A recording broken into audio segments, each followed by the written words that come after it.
Бірақ сразу айтып қояйын, иә қыздар, бізде уже сабақ басталады ғой, иә, сіздер сабаққа кіргеннен кейін кәдімгі бүйтіп айтатын болсаңыздар, бүгін менде там деп әңгіме бастайтын болсаңыздар, типа қолым тимей қалды, анау сразу чаттан мен удалить етемін. Ары қарай мен обучать етпеймін. Даже сіз 50 мың теңгеге, 100 мың теңгеге зат алып кірсеңіз де, мен сол жерден я просто не уважаю таких людей, которые келет, иә, бір істі бастайды, ары қарай уже сылтау айта бастайды. Мен балам жылап қалды, енем кеп қалды, бүйтіп қалды.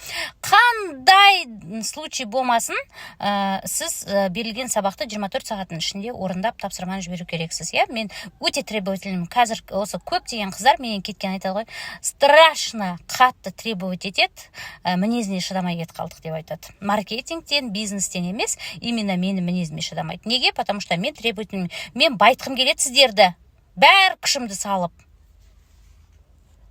Баюға уақыт жоқтарды не